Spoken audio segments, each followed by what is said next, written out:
ಅರೆ ಕಡಿಮೆ ಹಾಕು ಆದ್ರೆ ಅಸಲಿ ಹಾಕು. MDH ಕಾಶ್ಮೀರಿ ಕೆಂಪು ಮೆಣಸಿನ ಪೌಡರ್.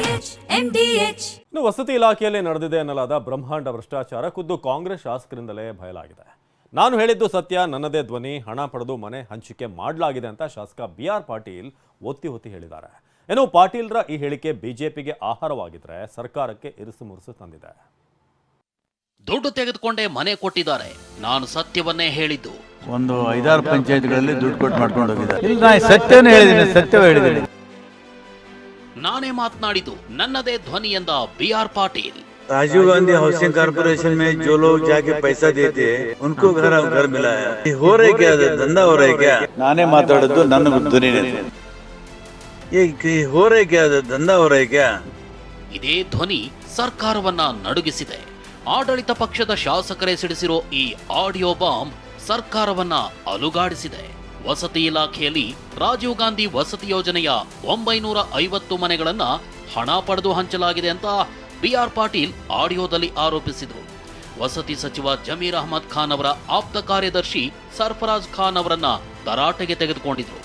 ಇವತ್ತು ಮಾಧ್ಯಮಗಳ ಮುಂದೆ ಪ್ರತ್ಯಕ್ಷವಾದ BR ಪಾಟೀಲ್ ನಾನೇ ಮಾತನಾಡಿದ್ದು, ನನ್ನದೇ ಧ್ವನಿ, ನನ್ನದೇ ಆಡಿಯೋ ಅಂತ ಸ್ಪಷ್ಟೀಕರಿಸಿದ್ದಾರೆ. ನಾನು ಸತ್ಯವನ್ನೇ ಹೇಳಿದ್ದೀನಿ, ದುಡ್ಡು ತಗೊಂಡೇ ಮನೆ ಹಂಚಲಾಗಿದೆ ಅಂತ ಗಂಭೀರ ಆರೋಪ ಮಾಡಿದ್ದಾರೆ. ನಾನು ಏನು ಹೇಳಿದ್ದು ಸತ್ಯ ಹೇಳಿದ್ದೀನಿ, ನಾನೇ ಮಾತಾಡೋದು ನನ್ನ ಧ್ವನಿನೇ. ನನ್ನ ಶಿಫಾರಸು ಪತ್ರಗಳನ್ನ ಪರಿಗಣನೆ ತಗೊಂಡಿಲ್ಲ. ಯಾರು ನಮ್ಮ ಪತ್ರವನ್ನ ಪಂಚಾಯತ್ ಚೇರ್ಮನ್ ಓದಿದ್ದಾರೆ, ಅದು ಆಗಿದೆ. ನಾನು ಏನು ಹೇಳ್ಬೇಕಾದದನ್ನ ಹೇಳಿದ್ದೀನಿ. ಮಾನ್ಯ ಮುಖ್ಯಮಂತ್ರಿಗಳು ಏನ್ ಮಾಡ್ತಾರೋ ಗೊತ್ತಿಲ್ಲ, ಕರೆದ್ರೆ ಹೋಗ್ತೀನಿ, ಮಾತಾಡ್ತೀನಿ. ಎಲ್ಲಾ ಸರ್ಕಾರಗಳಲ್ಲಿ ನಡೆದಿತ್ತು. ಇಲ್ಲಿ ನಾವು ಜನಪರವಾಗಿ ಆಡಳಿತ ಕೊಡ್ತೀವಿ ಅಂತ ಹೇಳಿ ಬಂದಿದ್ದೀವಿ. ಇದಾಗಬಾರ್ದಾಗಿತ್ತು. ಒಂದು 5-6 ಪಂಚಾಯತ್ಗಳಲ್ಲಿ ದುಡ್ಡು ಕೊಟ್ಟು ಮಾಡ್ಕೊಂಡು ಹೋಗಿದ್ದಾರೆ. ನಾನು ಪತ್ರ ಕೊಟ್ಟದ್ದು ಆಗಿಲ್ಲ. 4 ಪತ್ರ ಕೊಟ್ಟಿದ್ದೀನಿ. ನನ್ನ ಕ್ಷೇತ್ರಕ್ಕೆ ಮನೆಗಳು ಕೊಟ್ಟಿದ್ದಾರೆ, ಆಗಿಲ್ಲ. ಇಲ್ಲ, ನಾನು ಸತ್ಯವೇ ಹೇಳಿದ್ದೀನಿ. ಬ್ಲಾಕ್ ಮೇಲ್ ಮಾಡಿ ಮಂತ್ರಿಯಾಗುವ ಅಗತ್ಯ ನನಗಿಲ್ಲ. ತಪ್ಪು ನಡೆದಿಲ್ಲ ಅಂದ್ರೆ ತನಿಖೆ ಆಗಲಿ. BR ಪಾಟೀಲ್ ಸವಾಲ್. ವಸತಿ ಇಲಾಖೆಯಲ್ಲಿ ಹಣ ಪಡೆದು ಮನೆ ಹಂಚಲಾಗಿದೆ ಅನ್ನೋ ಆರೋಪವನ್ನ ವಸತಿ ಸಚಿವ ಜಮೀರ್ ಅಹಮದ್ ತಳ್ಳಿ ಹಾಕಿದ್ದಾರೆ. ಈ ಕುರಿತು ಪ್ರತಿಕ್ರಿಯಿಸಿದ ಶಾಸಕ BR ಪಾಟೀಲ್, ತಪ್ಪು ನಡೆದಿಲ್ಲ ಅಂದ್ರೆ ತನಿಖೆ ಆಗಲಿ ಅಂತ ಒತ್ತಾಯಿಸಿದ್ದಾರೆ. ಇದು ನನ್ನ ಕ್ಷೇತ್ರದಲ್ಲಿ ಅಲ್ರಿ, ಬಹುತೇಕ ಎಲ್ಲ ಕಡೆ ನಡೆದಿದೆ. ಇದು ಬರ್ರಿ. ಜಮೀರ್ ಅವರು ಹೇಳ್ತಾರೆ ನನಗೆ ಗೊತ್ತೇ ಇಲ್ಲ, ಇದು ಗ್ರಾಮ ಪಂಚಾಯತಿ ಮಟ್ಟದಲ್ಲಾಗಿದೆ. ಆಯ್ತು, ತನಿಖೆ ಮಾಡಿಸ್ಲಿ.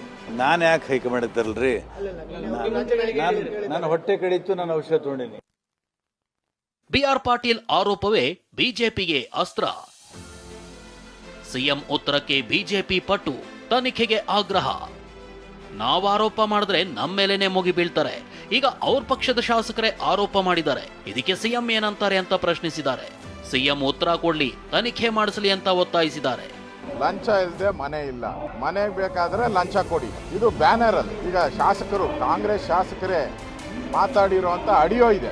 ಮುಖ್ಯಮಂತ್ರಿಗೆ ಏನಾದರೂ ಗೌರವ ಇದ್ರೆ, ಕಾಂಗ್ರೆಸ್ ಪಾರ್ಟಿಗೆ ಏನಾದರೂ ಮಾನ ಮರ್ಯಾದೆ ಇದ್ರೆ ಇದನ್ನ ಕೂಡಲೇ ತನಿಖೆ ಒಪ್ಪಿಸ್ಬೇಕು. ನಾವೇನಾದ್ರೂ ಹೇಳಿದ್ರೆ ಸುಳ್ಳು. ಬಿಜೆಪಿಯವರಿಗೆ ಕೆಲಸ ಇಲ್ಲ ಮಾಡೋದಕ್ಕೆ, ಭ್ರಷ್ಟರವರು 40% ಹಿಂಗೆ ಏನೇನೋ ಮಾತಾಡ್ತಾರೆ. ಹೇಳಲ್ಲ, ಮುಖ್ಯಮಂತ್ರಿಗಳು ರಿಯಾಕ್ಷನ್ ಕೊಡಲಿ. ಹಣ ಕೊಟ್ಟರು ಎಲ್ಲೋ ಕೆಲಸ ಆಗ್ತದೆ ಅನ್ನೋದು ಒಂದು ಉದಾಹರಣೆ. ಅದಕ್ಕಾಗಿ ಭ್ರಷ್ಟಾಚಾರದ ಬಗ್ಗೆ ಭಾರತೀಯ ಜನತಾ ಪಾರ್ಟಿ ಪ್ರತಿಪಕ್ಷವೇ ನಾವು ಮಾತಾಡ್ತಿದ್ವಿ. ಅತಿ ಮಿತಿಮೀರಿದಂಥ ಭ್ರಷ್ಟಾಚಾರ ಕಾಂಗ್ರೆಸ್ ಸರ್ಕಾರದ ನಡೆದು ಅಂತ ಹೇಳಿ ಅದಕ್ಕೆ ಪ್ರೈಮಾಫೇಸಿಯ ಪ್ರೂಫ್ ಇವತ್ತು BR ಪಾಟೀಲ್ರ ಒಂದು ಹೇಳಿಕೆಯಿಂದ ಬಂದದ. ತಪ್ಪಾಗಿದ್ರೆ ಕ್ರಮ, ಪಾಟೀಲ್ ಆರೋಪ ಖಂಡಿಸ್ತೇನೆ ಎಂದ DK. ಇನ್ನು ಪಾಟೀಲ್ ಆರೋಪಕ್ಕೆ ಕೈ ನಾಯಕರು ಬ್ಯಾಲೆನ್ಸಿಂಗ್ ಹೇಳಿಕೆ ನೀಡಿದ್ದಾರೆ. ತಪ್ಪಾಗಿದ್ರೆ ಕ್ರಮ ಆಗುತ್ತೆ ಎಂದಿದ್ದಾರೆ. ಪಾಟೀಲ್ ಹೇಳಿಕೆಯನ್ನ ಖಂಡಿಸ್ತೀನಿ ಅಂತ DK ಹೇಳಿದ್ದಾರೆ. ನಾನು ಯಾವ ಕಾರಣಕ್ಕೂ ಒಪ್ಪುದಿಲ್ಲ. ಅವರು ಮಾತಾಡೋದು ಏನು ಮಾತಾಡಿದಾರೋ ಅನ್ನೋದು ನನಗಿನ್ನ ಅರ್ಥ ಆಗಿಲ್ಲ. ಚೀಫ್ ಮಿನಿಸ್ಟ್ರು ಗಮನಕ್ಕೆ ಅದಾಗಲೇ ಬಂದಿದೆ. ಚೀಫ್ ಮಿನಿಸ್ಟರ್ ಅದಕ್ಕೆ ಏನು ಬೇಕು ಕ್ರಮ ತೆಗೆದು ಮಾಡ್ತೀವಿ. ಯಾವ ಸರ್ಕಾರದ ಮಂತ್ರಿ ಹತ್ರಕ್ಕೆ ಈ 1.5 ಲಕ್ಷ ಕೊಡುವಂಥ ಇದಕ್ಕೆ ಹಣಕ್ಕೆ ಎಲ್ಲಾಗ್ತದೆ? ಸೊ ಯಾವ ಉದ್ದೇಶದಿಂದ ಮಾತಾಡಿದಾರೋ ಅದು ಸರಿ ಇಲ್ಲ, ನಾನು ಖಂಡಿಸ್ತೀನಿ. ನಮ್ಮ ಪಕ್ಷ ಇವತ್ತು ಭ್ರಷ್ಟಾಚಾರ ರಹಿತವಾದಂಥದ್ದು, ಭ್ರಷ್ಟಾಚಾರಕ್ಕೆ 0 ಟಾಲರೆನ್ಸ್ ಇದೆ. ಇವತ್ತು ಯಾರೇ ಅದರಲ್ಲಿ ಭಾಗಿಯಾಗಿದ್ರೆ, ಮಧ್ಯವರ್ತಿಗಳಿರಲಿ, ದಲ್ಲಾಳಿಗಳಿದ್ರೆ, ಅದಕ್ಕೆ ಪುರಾವೆಗಳಿದ್ರೆ ಅವ್ರ ಮೇಲೆ ಕಾನೂನು ರೀತಿಯ ಕ್ರಮ ಕೈಗೊಳ್ತೀವಿ. ಪರ್ಟಿಕ್ಯುಲರ್ ಕೇಸ್ ಅನ್ನ ಮಾನ್ಯ ಹಿರಿಯ ಸಚಿವರು ಹೇಳ್ತಾ ಇದ್ದಾರೆ, ಅದು ನನಗೆ ಶಾಸಕರು ಹೇಳ್ತಾ ಇದ್ದಾರೆ, ಅದು ನನಗೆ ಗೊತ್ತಿಲ್ಲ. ಯಾಕಂದ್ರೆ ಬಹಳ ಸ್ಪಷ್ಟವಾಗಿ ನಾವು ಆಡಿಯೋ ಕೇಳಿದಾಗ ಅವ್ರೇನು ಹೇಳ್ತಾರೆ, ಮೇರೆ ತಜುರ್ಬೆ ಸೆ ಅಂದರೆ ನನ್ನ ಅನುಭವದಲ್ಲಿ ಹಿಂಗೆ ಆಗ್ತಾ ಇತ್ತಪ್ಪ ಮುಂಚೆ ಅಲ್ಲ ಅಂತ ಹೇಳ್ತಾರೆ. 224 ಶಾಸಕರಲ್ಲೇ BR ಪಾಟೀಲ್ ಅತ್ಯಂತ ಭ್ರಷ್ಟ ಶಾಸಕ. ಆಳಂದ ಕ್ಷೇತ್ರದ ಮಾಜಿ ಶಾಸಕ ಸುಭಾಷ್ ಗುತ್ತೇದಾರ್ ಬಿಆರ್ ಪಾಟೀಲ್ ವಿರುದ್ಧ ಗಂಭೀರ ಆರೋಪ ಮಾಡಿದ್ದಾರೆ. 224 ಶಾಸಕರಲ್ಲೇ ಬಿಆರ್ ಪಾಟೀಲ್ ಅತ್ಯಂತ ಭ್ರಷ್ಟ ಶಾಸಕ. ತಾನು ಸರಿಯಾಗಿದ್ದೀನಿ ಅಂತ ಬಿಂಬಿಸಲು ಈ ರೀತಿ ಮಾಡಿದ್ದಾರೆ ಅಂತ ಆರೋಪಿಸಿದ್ದಾರೆ. ಬಹುಶಃ ಬಿ ಆರ್ ಪಾಟೀಲ್ರು ಅವರಷ್ಟು ಭ್ರಷ್ಟರು ಮತ್ತು ಹೇಳೋದೊಂದು ನಡೆಯೋದೊಂದು ಮಾಡೋದೊಂದು ಇಡೀ 224 ಶಾಸಕರಲ್ಲಿ ಯಾರೂ ಇಲ್ಲ, ಇವರು ಒಬ್ಬರೇ ತನ್ಕಿಸಿಂದ ಹೇಳ್ಬೋದು. ಅದೇನೇ ಇರಲಿ, ಬಡವರಿಗೆ ಸೂರು ಒದಗಿಸೋ ವಸತಿ ಯೋಜನೆಯಲ್ಲಿ ಭ್ರಷ್ಟಾಚಾರದ ವಾಸನೆ ಬಡಿದಿದೆ.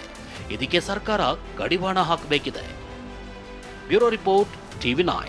MDH ನ ಕಿಚನ್ ಅಲ್ಲಿದ್ರೆ ನಾವು ಎಲ್ಲವನ್ನು ಮಾಡಬಹುದು. ಬೆಂಗನ್ ಕಾ ಬರ್ತಾ, ಆಲೂ ಗೋಬಿ, ಬಿಂಡಿ ಮಸಾಲಾ, ಇನ್ನೂ ಬಹಳಷ್ಟು.